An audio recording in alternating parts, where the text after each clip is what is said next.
Boa noite, irmãos. O pastor Mauro está aqui em cima, mas ele está de férias.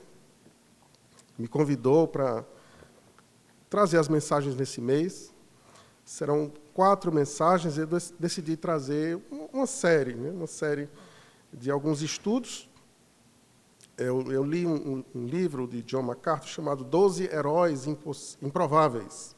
Isso foi que me inspirou a trazer essa série de estudos, mas eu mudei o nome de heróis para servos, para não dar esse ar de vaidade, esse ar de grandeza, não gerar falsas expectativas de que nós somos grandes servos de Deus. Na verdade, essa expressão até é um pouco contraditória. Se somos servos, não somos grandes. E se somos grandes, não somos servos. Então, serão 4 mensagens. E eu escolhi e pensei alguns personagens bíblicos para a gente explorar nessas mensagens. A primeira delas, hoje, nós vamos falar sobre Sansão. E no domingo que vem, sobre Jonas, e eu vou fazer um certo contraponto com esses 2 personagens. O primeiro, Sansão, um servo mundano, lascivo, e que no final da sua vida passou por uma terapia divina, uma terapia de Deus, uma dinâmica psicossocial e divina, espiritual, que mudou o jeito dele enxergar o mundo. E Jonas, no próximo domingo, vamos ver o missionário bem-sucedido que fracassou, pegando um título de um outro livro que eu peguei sobre ele, de Stuart Elliott, mas não foi inspirado nesse livro, só um título que me chamou a atenção. Jonas odiava o pecado, queria que Deus fizesse justiça contra um povo pecador e destruísse a cidade.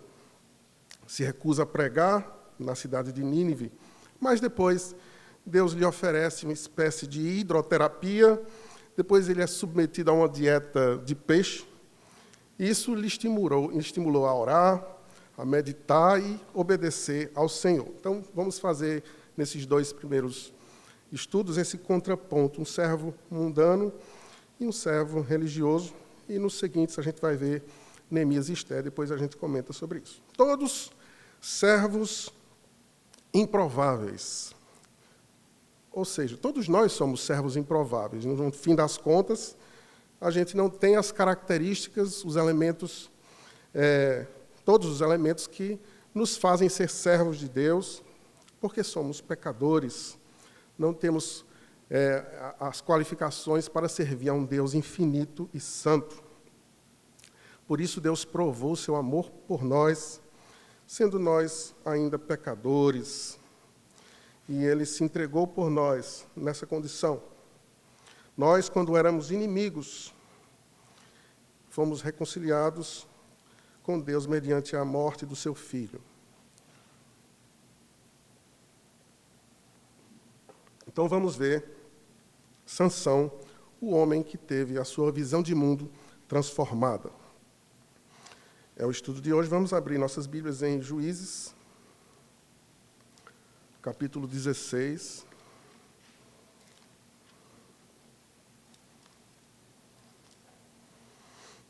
Juízes 16.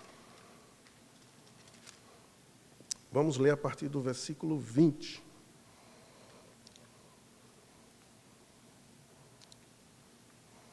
Até o final do capítulo.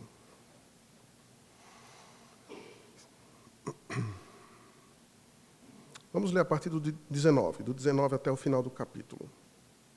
A parte final da história de Sansão.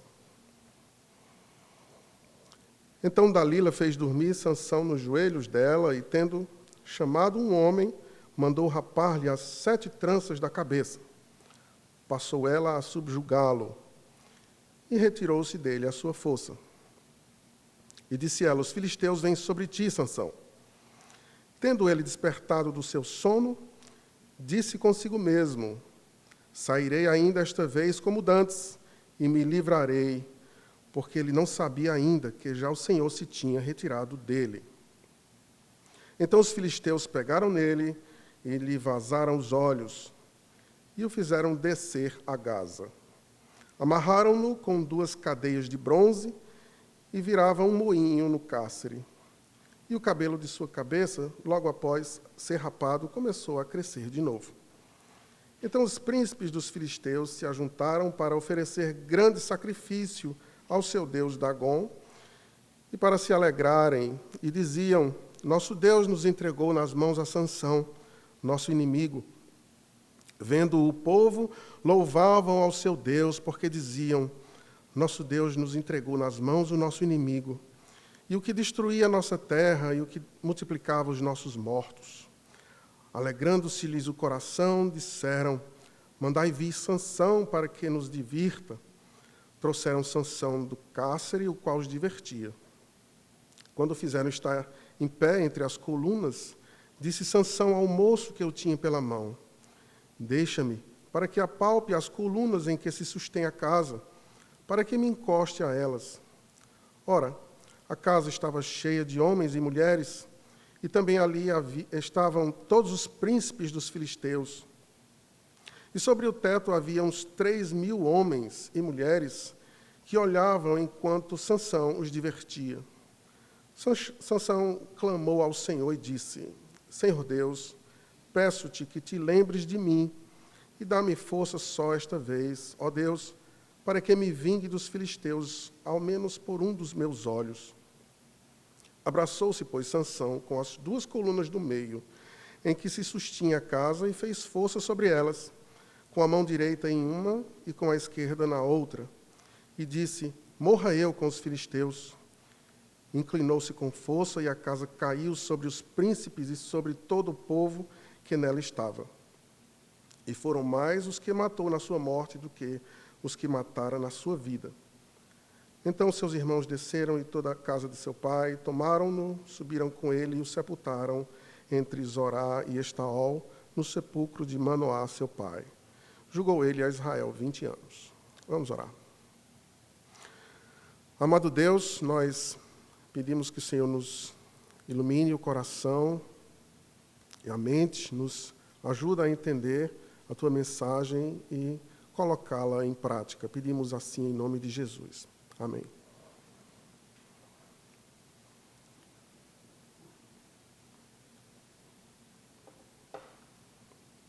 Sansão, o homem que mudou a sua perspectiva de ver o mundo. O livro de Juízes relata uma época muito complicada da história de Israel. O povo havia se distanciado bastante de Deus. E isso trouxe muitas coisas terríveis. E relata a história pendular do povo de Israel, se aproximando do pecado. Deus manda inimigos que afligiam o povo, eles se arrependem, voltam-se para Deus, logo depois voltam para o pecado, mais uma vez, Deus manda inimigos e fica nesse movimento aqui durante todo o livro de Juízes. A gente repara muito bem nas histórias esse movimento, né, de ir e vir entre Deus e o pecado. Tem uma expressão que é repetida no capítulo 17, 6 e 21, 25, que retrata muito bem o que acontecia no coração do povo. Diz: não havia rei em Israel. Cada um fazia o que achava mais reto. Na verdade, basta isso para a gente entrar numa grande enrascada. Basta que cada um decida fazer o que acha mais certo. Porque quando fazemos o que achamos o que é certo, a gente deixa de fazer o que Deus estabeleceu, o que é certo. Preciso dizer mais alguma coisa? Aí a desgraça já está anunciada, quando cada um decide fazer o que tem na sua mente, mesmo querendo fazer algo que na sua cabeça é certo. Mas, como diz em Isaías 53, 6, cada um vai se desviando pelo seu próprio caminho. Nessa época de Sansão, então, os israelitas já estavam há 40 anos sendo dominados pelos filisteus. A história toda, não dá tempo a gente analisar toda a história de Sansão, então vou fazer aqui uma rápida visão panorâmica. A história começa com um voto que vem desde a sua mãe, o chamado voto de Nazireu, que basicamente tinha 3 exigências, né? Não beber vinho ou bebida forte, não tocar em animais mortos, e, por uma questão cerimonial também, e não cortar o cabelo, que era o sinal visível para as pessoas de que aquela pessoa lá tinha um compromisso especial com Deus. Normalmente, isso é um voto por um certo tempo, está registrado lá em Números capítulo 6. Mas no caso de Sansão, esse voto foi por toda a vida, desde antes do seu nascimento. Mas, infelizmente, Sansão só cumpriu a parte do cabelo.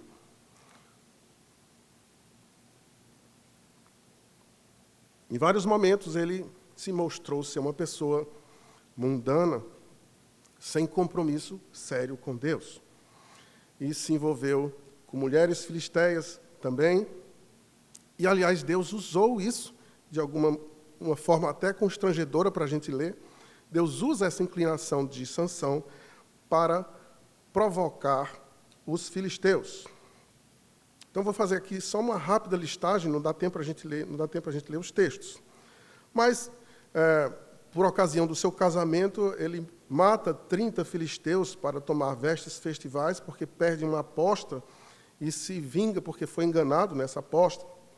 Logo depois desse casamento, incendeia uma plantação de cereais, de uvas e olivas. Depois, promove uma carnificina, porque a sua esposa havia sido assassinada. Depois, mata 1000 homens com uma queixada de jumento. E assim segue a história de Sansão, com seus envolvimentos com mulheres filisteias, mulheres que não eram da mesma fé, e só isso já era um problema, porque a lei o proibia.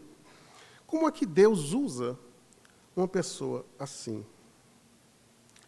Como é que Deus faz uso de alguém com uma vida tão complicada? Bom, Deus tem seus planos.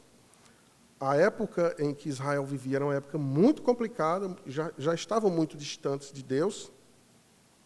E Deus, na sua misericórdia, estava livrando o povo da opressão dos seus inimigos, porque lembra-se daquele movimento pendular. Mas o fato é que o relacionamento de Deus com o povo, ele é um pouco diferente do relacionamento de Deus com o indivíduo. Deus usa, obviamente, quem Ele quer. Usa reis descrentes de Deus, ou idólatras, usou na história. Exemplo disso é o retorno do povo do exílio babilônico. Ele usa o rei para financiar a restauração dos muros, né, enviando Neemias, tudo pago, com segurança. Ainda hoje, Deus usa autoridades, políticos descrentes? Claro que sim. Ou não cremos, conforme diz Romanos 13, 1, que não há autoridade que não proceda de Deus, e as autoridades que existem foram por Ele instituídas. E assim nós cremos. Cremos que toda autoridade vem de Deus. Agora, o fato de toda autoridade ser instituída por Deus não nos obriga que nos submetamos a essas autoridades se elas estiverem agindo de uma forma contrária a Deus, né? Importa antes obedecer a Deus do que aos homens, Atos 5, 29. E exemplo disso a gente tem demais nas histórias bíblicas. A gente lembra logo de Daniel, na cova dos leões, lembra dos seus amigos Sadraque, Mesaque e Abednego, que se recusaram a adorar uma estátua e foram jogados na fornalha. Mas, enfim, o que eu quero dizer, Deus usa quem Ele quer. Mas o fato de ser usado por Deus, de estar servindo a Deus de alguma forma, não significa automaticamente que temos comunhão com Ele. Não significa que temos intimidade com Deus. Claro que todo aquele que tem intimidade com Deus e comunhão com Deus vai procurar servi-lo de alguma forma, dentro de suas limitações, claro. Mas o contrário nem sempre é verdadeiro. Nem todo aquele que serve a Deus tem intimidade com Ele. Aqui a gente encontra a pessoa de Sansão. ele estava servindo a Deus, era um instrumento de Deus ali para libertar Israel. Mas pelas suas características, pelo seu envolvimento com o pecado, não dá para dizer que ele tinha intimidade com Deus. E Deus é zeloso. Ou dizendo de outra maneira, ele é ciumento. Êxodo 34:14 diz, pois o nome do Senhor é zeloso. Sim, Deus zeloso é ele. Claro que um zelo, um ciúme perfeito, sem pecado, na dose certa. E vamos ver a dose que o Senhor utilizou na vida de Sansão. Então, como foi que Deus preparou esse ambiente para atrair Sansão para si? Primeiro, a gente, após essas histórias aqui de Sansão com essas mulheres, tem uma última história, que é a história com Dalila, e que aqui começa a mudar algumas coisas na vida de Sansão. Sendo perturbado por ela, para que ele revele o segredo da sua força, Sansão perde a paciência. De tanta insistência, ele perde a sua paciência. Então, no capítulo 16, versículo 17, ele abre o seu coração.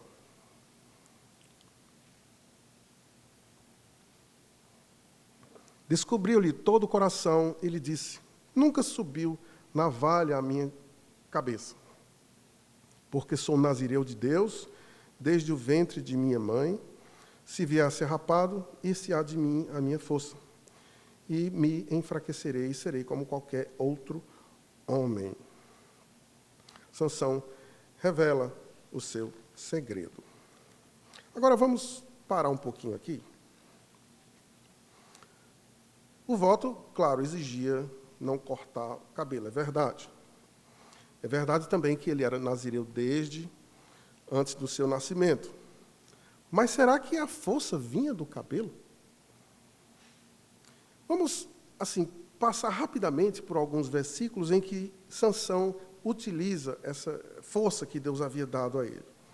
14:6 diz o seguinte: então o Espírito do Senhor de tal maneira se apossou dele, que ele o rasgou como quem rasga um cabrito, isso aqui no caso o leão, né? Sem nada ter na mão. Todavia, nem seu pai, nem sua mãe deu a saber o que fizera. 14:19. Então o Espírito do Senhor de tal maneira se apossou dele, que desceu aos asquelonitas, matou deles 30 homens, despojou-os e as suas vestes festivais deu aos que declararam enigma. 15:14. Chegando ele a Leí, os filisteus lhe saíram ao encontro, jubilando, porém o Espírito do Senhor de tal maneira se apossou dele, que as cordas que tinha nos braços se tornaram como fios de linho queimados, e as suas amarraduras se desfizeram das suas mãos. Ou seja, a força de Sansão não era do cabelo, ela era do próprio Espírito do Senhor. E Sansão padecia de uma boa compreensão, de uma melhor compreensão do seu voto e do próprio Deus. Ele talvez não compreendesse muito bem que aquele voto era utilizado para uma separação especial, consagrada e santificada para Deus. E ora, Sansão quebrou as outras restrições do nazireado. Bebeu vinho em várias ocasiões, não somente tocou em animal morto, aquele leão que ele matou, depois de alguns dias ele voltou lá, estava abelhas fazendo um enxame no interior da carcaça. Ele não somente tocou na carcaça do leão, como comeu daquele mel e levou para os seus familiares. Ou seja, ele não tinha essa vida consagrada a Deus. Ele mantinha somente o sinal visível, que era o cabelo. Indo direto ao ponto, irmãos. Assim como Sansão, muitos de nós mantêm uma aparência de consagração a Deus, de santidade a Deus, de compromisso com Deus, mas não tem de fato uma vida consagrada. Não tem de fato uma vida santificada e dedicada ao Senhor. Às vezes me aparenta que, olhando para a vida de algumas pessoas, que a gente gosta de manter aquele mínimo necessário, de fazer aquele mínimo necessário para garantir a nossa salvação. E eu vou até dar um destaque maior assim, nesse fazer o mínimo, porque é um raciocínio meio inverso à salvação das obras. Não é que eu quero fazer alguma coisa para ser salvo, mas eu quero fazer o mínimo possível. Parece que é isso. E assim a gente pode ter tranquilidade para buscar as coisas do mundo. Pode ficar em paz para buscar as coisas do mundo. Será que é isso? Eu gosto muito do texto de Colossenses, capítulo 3, versículo 2, que diz: pensai nas coisas do alto. O pastor Mauro aqui repete muitas vezes esse texto. Pensai nas coisas do alto, não nas que são da terra. Às vezes eu vejo as coisas meio invertidas aqui. É assim, vamos pensar nas coisas da terra e o mínimo necessário para a gente garantir um lugar no céu, mas o que a gente quer mesmo é isso aqui. Outras pessoas tentam fazer um equilíbrio, né? Eu quero buscar as coisas de Deus e também quero buscar as coisas do mundo. Eu quero cuidar das coisas do Senhor, da igreja, mas também quero cuidar da minha vida profissional, da minha vida acadêmica, da minha saúde e da minha diversão, e a lista vai aumentando. Mas, quando a gente olha para esse versículo de Colossenses, não existe essa balança, não. Na verdade, ela é assim mesmo, desequilibrada. É nas coisas do alto que a gente tem que pensar, e não nas que são da terra. Do alto, sim, da terra, não. Não existe um equilíbrio nisso aí. Isso é o que Deus quer de nós. É se utilizar desse mundo o mínimo necessário para que a gente tenha cabeça, mente, disposição para trabalhar para o Senhor, para meditar nas coisas do alto e para viver para o Senhor. A gente pode se enganar. Pode enganar os outros também. Mas Deus não se deixa enganar. Deus conhece nosso coração, nossas intenções. E cuidado, porque isso se chama religiosidade vazia. Pode deixar seu cabelo crescer e arrastar no chão, que isso não vai impressionar o nosso Deus. Ou se não tiver cabelo, não adianta comprar uma peruca gigante. Também não vai impressionar o nosso Deus. Por isso que Jesus, quando trata com os fariseus, ele é muito firme. Ele diz, olha, nem todo que diz Senhor, Senhor entrará no reino dos céus. Está lá em Mateus capítulo 7, 21 a 23. Mas aquele que faz a vontade do meu Pai é do jeito dele, não do nosso jeito. E ainda diz mais, muitos naquele dia vão dizer, Senhor, Senhor, nós não profetizamos no teu nome, não expelimos demônios, fizemos milagres. Mas Jesus vai dizer assim, nem conheço vocês. Vão para lá, se apartem de mim, os que praticam iniquidade. Aquelas obras, milagres, expulsar demônio, iniquidade. Porque foi feito de acordo com o pensamento de vocês e não segundo a vontade do meu Pai. Não, Sansão, não era o seu cabelo, por mais cabeludo que você tenha sido. Era o Espírito do Senhor. E não, meu irmão, não é a nossa religião que nos salva, que vai nos garantir ter intimidade com Deus. Não é a nossa religião. Nosso relacionamento não deve ser com uma religião. As pessoas até buscam isso, um relacionamento com a religião. Mas o nosso relacionamento deve ser com o próprio Jesus Cristo, com o Filho de Deus. É Ele quem nos salva, e é com Ele que a gente deve ter essa intimidade. Então, vamos voltar para Sansão, né? Então, Deus agora vai fazer uma terapia para trazê-lo, atraí-lo para si na dose certa.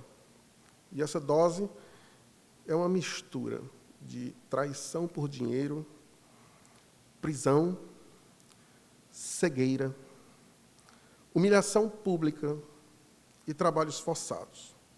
Foi perfeito, na dose certa. E Sansão sofre as consequências da sua vida de pecado. É traído por Dalila, seu cabelo é cortado, mostrando já o que acontecia, né? Aquele voto ali e nada era a mesma coisa, era só aparência. Então, é cortado o sinal desse voto. O Senhor se retira dele. Eu queria ler esse versículo, está em 16:20, que é tão expressivo, tão vivo o texto, que dá para ver Sansão se levantando e ficando pálido diante dos filisteus. 16:20 diz assim: E disse ela: Os filisteus vêm sobre ti, Sansão.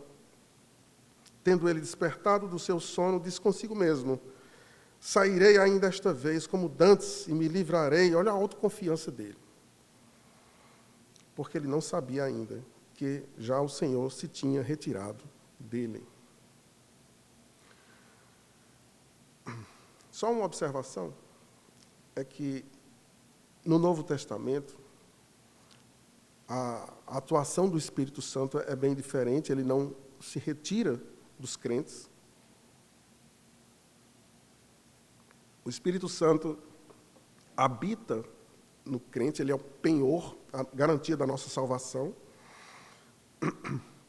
Como diz em Efésios 1, 13 e 14, ele é o selo da nossa salvação, ele não se retira. Então, no momento que a gente se converte, nós recebemos o Espírito Santo.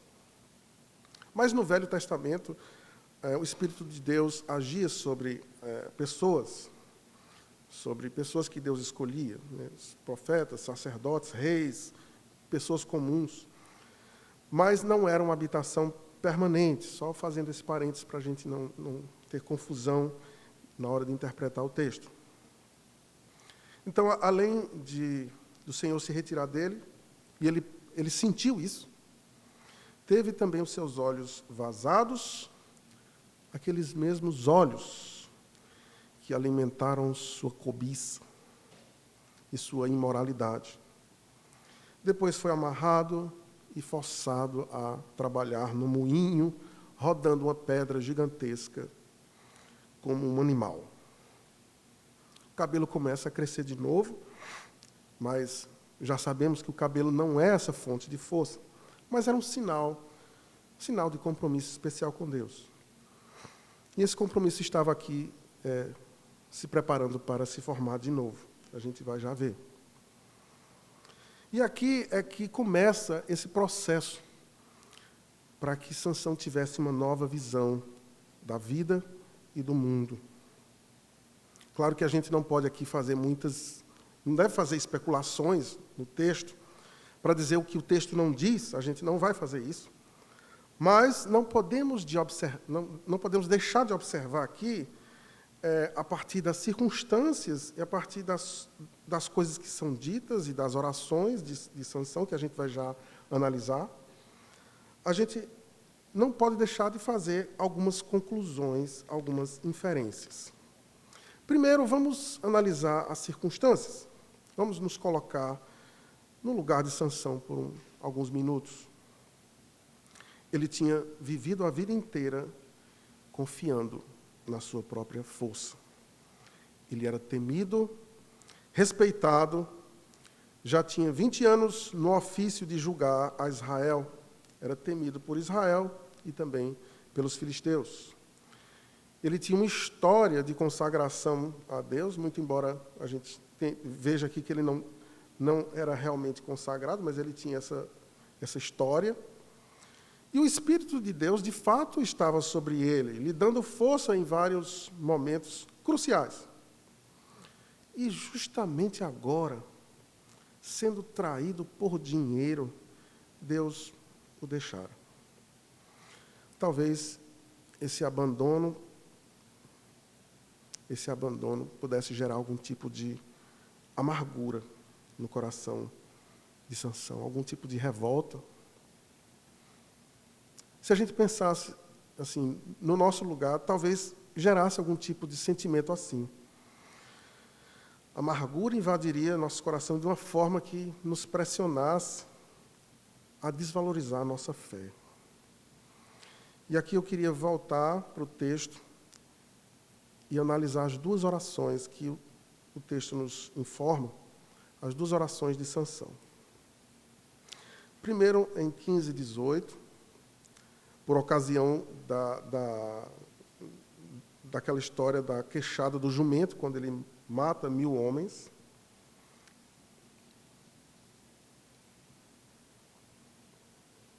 No 15:18 diz assim: sentindo grande sede, clamou ao Senhor e disse: por intermédio do teu servo deste esta grande salvação.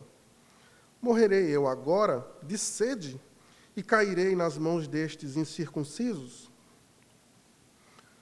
Sansão, até aqui, ele está se reconhecendo como servo de Deus, reconhece que Deus foi o autor daquela salvação, ele se entende num plano divino ali para libertar Israel da opressão dos filisteus, mas dá o crédito ao Senhor, ele reconhece que foi o Senhor quem fez.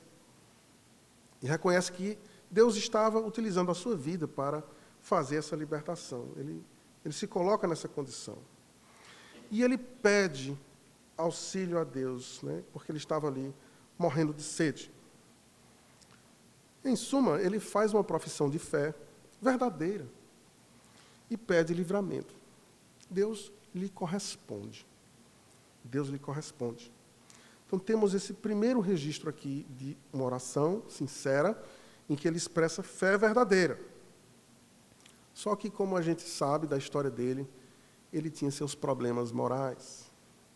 No capítulo seguinte, ele se entrega de novo à imoralidade, né, vai procurar uma prostituta, em seguida vem a história de Dalila. Então, na segunda oração, que está lá em 16:28, diz o seguinte: aqui Sansão já está com toda aquela opressão, né? Já está cego, preso, sem cabelo e envergonhado publicamente. Então, 16:28 diz: Sansão clamou ao Senhor e disse: Senhor Deus, peço-te que te lembres de mim e dá-me força só esta vez, ó Deus, para que me vingue dos filisteus, ao menos por um dos meus olhos. Aqui ele não pede mais livramento. Ele pede para ser lembrado. Que lembra um outro pedido de alguém lá numa cruz, ao lado do Salvador. Jesus, lembra-te de mim quando vieres no teu reino. Lucas 23:42. Aqui Sansão demonstra fé e humildade. Lembra-te de mim, Senhor. E ele pede a Deus que lhe conceda forças para um último ato. E ele sabe, ele tem consciência de que esse ato é também para realizar a vontade de Deus no fim das contas, porque ele se entende nesse processo de libertação do povo da opressão dos filisteus. Mas é interessante também ver o que Sansão não diz. Ele não blasfema contra Deus, muito embora estivesse ali em terrível sofrimento, vergonha. Ele não murmura. Ele não murmura. E eu queria fazer aqui um parêntesezinho rápido para dizer que murmuração é diferente de lamento. Ele também não lamenta. Mas lamento não é pecado, e a gente vê isso em vários salmos, inclusive. Trazer o sofrimento e a angústia diante do Senhor, pedir auxílio nesses momentos de angústia, isso é lamento, isso é lícito, isso é recomendável que nós façamos. mas murmuração não. Murmuração é pecado. E quando a gente murmura contra Deus, aí é um pecado mais grave. Porque murmurar contra Deus coloca em questão alguns atributos de Deus. Se colocando no lugar de Sansão aqui, se ele dissesse, Senhor, na tua palavra diz que o Senhor é bom, mas o que eu estou sentindo aqui me diz que o Senhor não é bom. Aí eu nego um atributo de Deus. Ou a sua justiça. A palavra de Deus diz que o Senhor é justo, mas a situação que eu estou vivendo me diz que o Senhor não é justo. E eu nego um atributo de Deus. Isso aí é um pecado grave, que coloca em jogo o nosso relacionamento com Deus e a nossa fé. Sansão não age assim.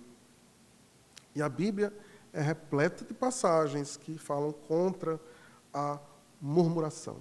Eu queria ler pelo menos 2 versículos, Hebreus 12, 15. Hebreus 12, 15 diz o seguinte: atentando diligentemente, porque ninguém seja faltoso, separando-se da graça de Deus, nem haja alguma raiz de amargura que brotando vos perturbe, e por meio delas muitos sejam contaminados. E a murmuração contamina quem está próximo de nós. Efésios 4, 31.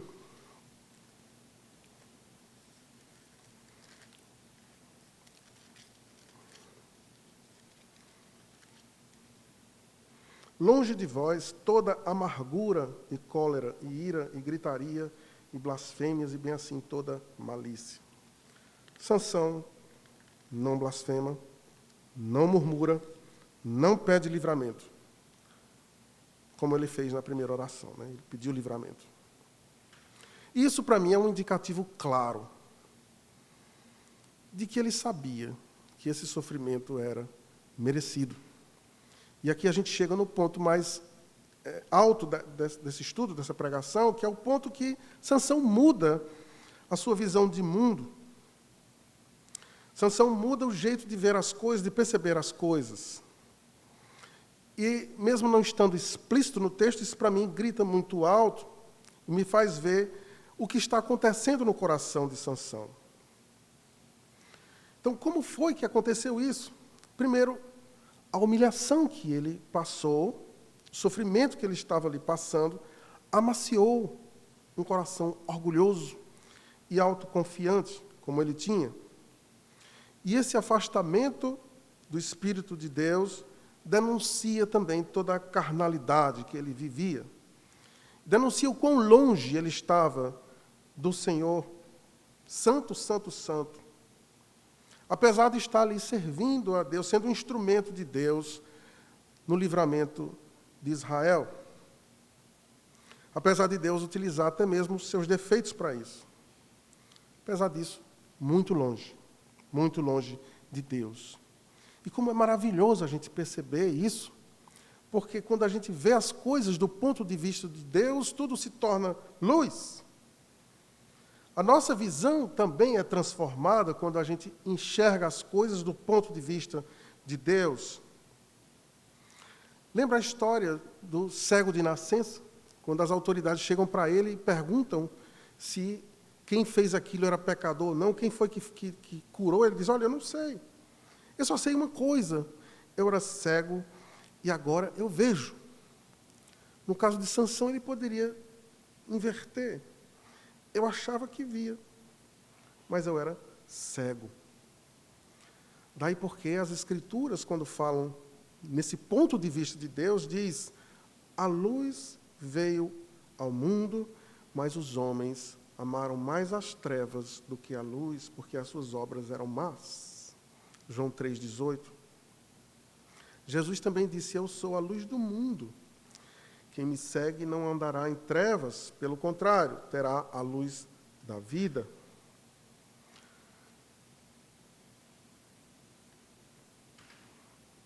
A cegueira física de Sansão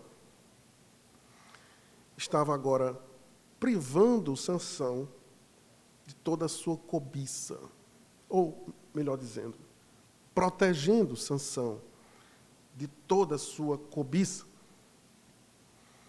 Mas, por outro lado, abriu a sua visão espiritual.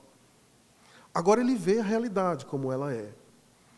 Ele enxerga que era um servo mau, lascivo, indigno de um Deus santo. Ele entende que havia quebrado várias vezes o seu voto de nazireu, seu compromisso de ser consagrado a Deus, que ele não vinha levando a sério. Agora ele vê que não é forte, que não era forte. Ao contrário, tinha uma grande fraqueza moral. E, ademais, ele havia falhado na sua missão de julgar a Israel, de libertar Israel, de protegê-lo dos filisteus, porque vinha se envolvendo com mulheres filisteias. Eu via, olhando um comentário, que diz que a estratégia deles era justamente esse, era ir se envolvendo, não era uma coisa de ataque direto, mas ir se envolvendo, né, com outro povo até que dominava. E parece que Sansão ia fazendo esse jogo com eles, mas Deus utilizou isso de uma forma, né, inesperada para ambos os lados. E agora, naquela situação, né, com essa nova visão, Sansão não vê somente coisas negativas. Agora ele começa a planejar, a fazer planos. Claro que agora ele tinha poucos recursos. O que ele tinha na mão? Tinha pouquíssimo tempo de vida. Dali alguns, talvez horas, ou menos de uma hora seria morto. Tinha poucas possibilidades para fazer alguma coisa. Mas ele coloca agora em exercício algo que vai marcar a vida dele e a história dele até hoje. Ele coloca em exercício a sua fé. E aqui eu queria colocar uma lupa bem grande nessa segunda oração de Sansão, quando ele deposita a sua fé em Deus. Deposita toda a sua vida e toda a esperança do que ele ainda pode fazer em Deus. Ele sabia que a sua força não era o cabelo, sabia que vinha de Deus, e também crê que Deus poderia lhe conceder novamente essa fé. E Sansão se entrega de maneira muito intensa, consagra assim agora toda a sua vida inteiramente e faz um último ato de louvor e serviço a Deus. Louvor e serviço. Vamos analisar com calma. 16:30, voltando para o livro de Juízes.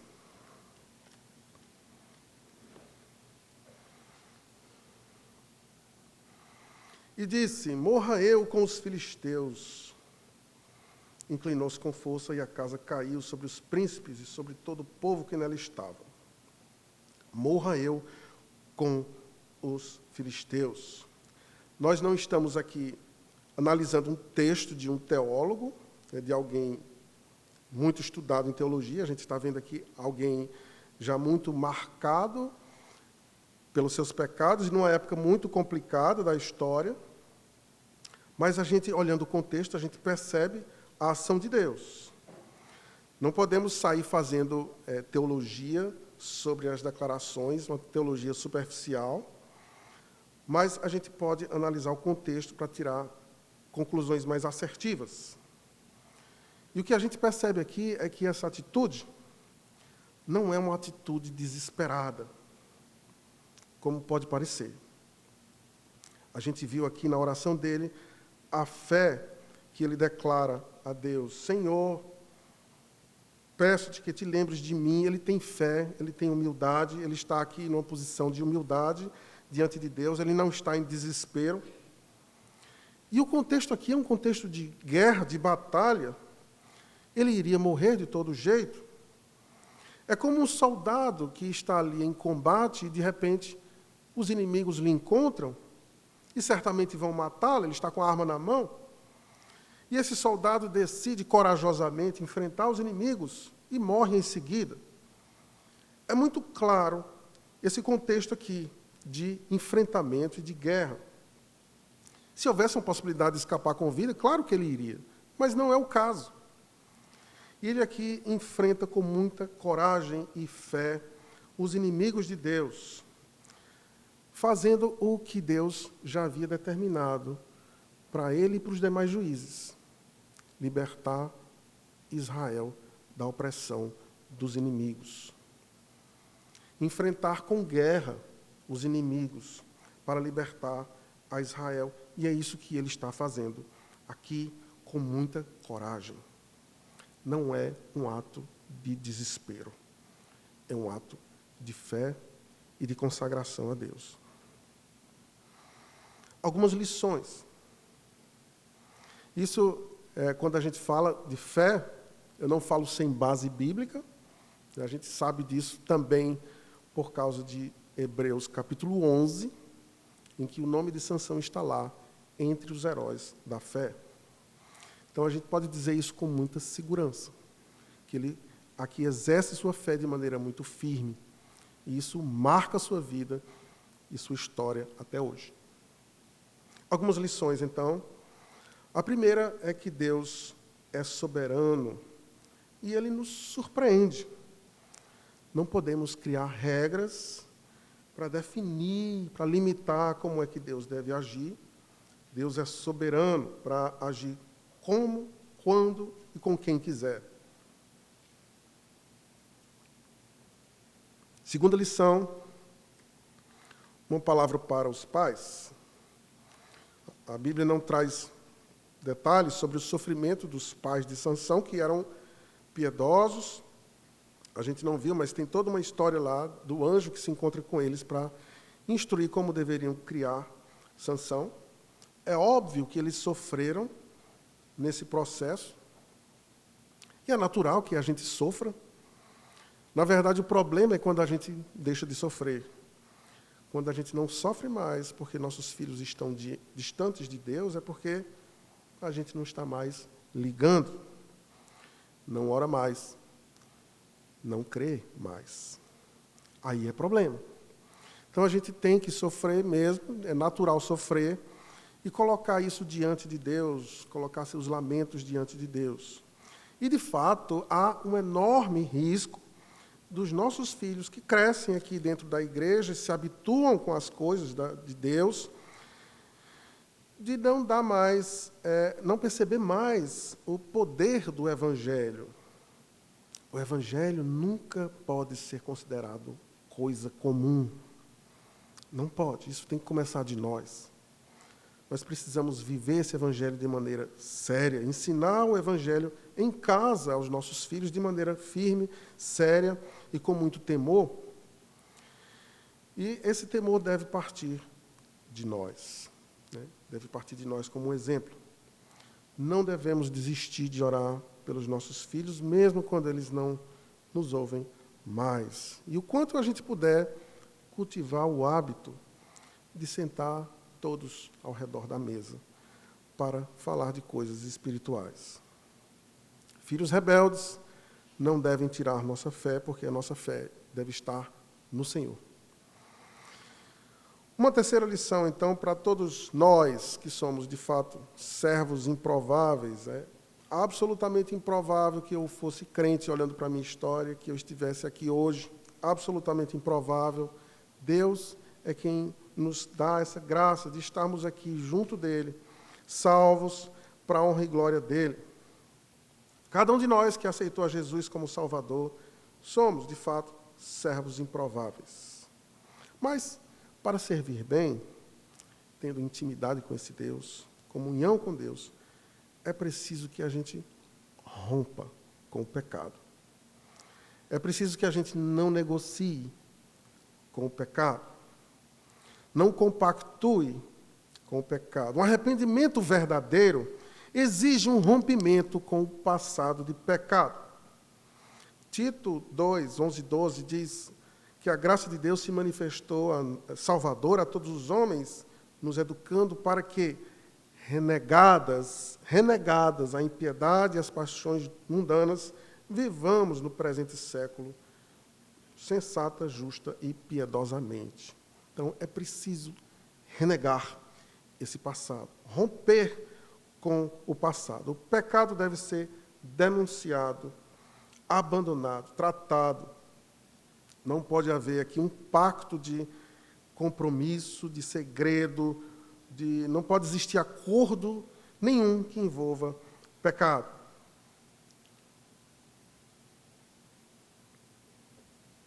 Não nos enganemos. Tem um ditado que diz: o pecado acha o pecador. Então, o melhor que a gente faz é tratar, resolver o quanto antes. Sansão, e já concluindo aqui, se entrega a Deus completamente nesse último ato. Ele, de fato, repensa com certeza todos os seus atos que desonraram a Deus, e ali ele se consagra de fato ao Senhor. Ficou ali exposto à morte, à vergonha, mas entregue nas mãos de Deus. E nós temos feito isso? O crente também deve se entregar totalmente, morrendo para o pecado, a fim de receber vida em Cristo, vida abundante. Colossenses 3,3 diz: porque morrestes e a vossa vida está oculta juntamente com Cristo em Deus. E Romanos 6,8 diz: se já morremos com Cristo, cremos que também com Ele viveremos. É preciso que a gente faça a entrega total e restrita ao Senhor para ter uma vida abundante. Não sei se algum dos irmãos aqui, ou algum dos que vão ouvir essa mensagem depois, tem vivido com essa dualidade de servir a Deus, estar perto de Deus, mas ainda com vícios, com pecados que lhe escravizam, pecados de imoralidade, de pornografia ou outros pecados escravizadores, outras coisas que desagradam a Deus, mas é preciso romper, irmãos. É preciso coragem para romper o quanto antes com o pecado. Não esperemos ter os olhos vazados, não esperemos ser colocados em vergonha pública para que a gente trate esse pecado. Se Deus quer que a gente esteja perto dele, ele é ciumento, na dose certa. E ele pode fazer isso, se for necessário. Resolva isso hoje mesmo. E se alguém aqui ainda não creu, resolva logo também. Converse com Cristo, se entregue a Ele, confesse seus pecados, se arrependa, clame por salvação. E se já é crente, tal qual Sansão, que estava lá cambaleando, flertando com o pecado, se é o seu caso, o caminho é basicamente o mesmo também. Se arrependa, confesse seu pecado, mude de caminho, abandone o mal e siga o caminho da luz. Trate com alguém de confiança o seu pecado, não deixe ele escondido. E no caso de alguém que já está bem estragado, já não tem mais muito para oferecer, ofereça o resto a Deus. Sansão fez isso. Não tinha mais nada ali muito para fazer, não. Mas o que ele tinha, ele entregou. E Deus fez daquele último ato um ato memorável, que suplantou o que ele já tinha feito em vida. Mais pessoas ali morreram do que na sua vida inteira. Fez um ato memorável.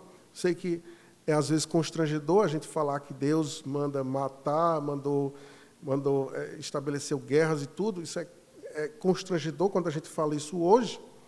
Mas, olhando para o contexto todo confuso que estava ali na época de Juízes, olhando para os descaminhos que o povo de Israel tomou aqui, a gente pode entender que isso ainda é misericórdia pura do Senhor, de preservar a sua mensagem, de preservar um povo para si.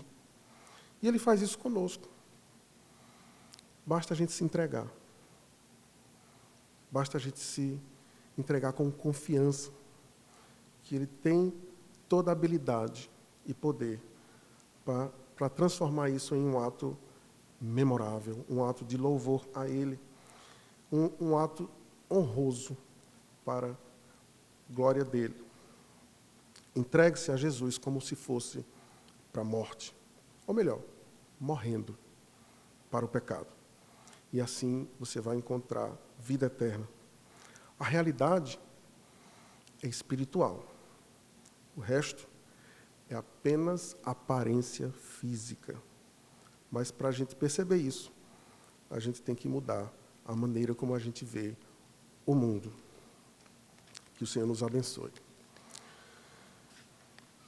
Senhor nosso Deus, seja glorificado o teu nome, porque tu és um Deus grande, misericordioso, um Deus que nos surpreende. E faz com que, Senhor Deus, a tua palavra frutifique em nossos corações, para a honra e glória do teu nome, para o teu serviço, para que a tua mensagem do Evangelho se espalhe e alcance outras vidas. Pedimos isso em nome de Jesus. Amém.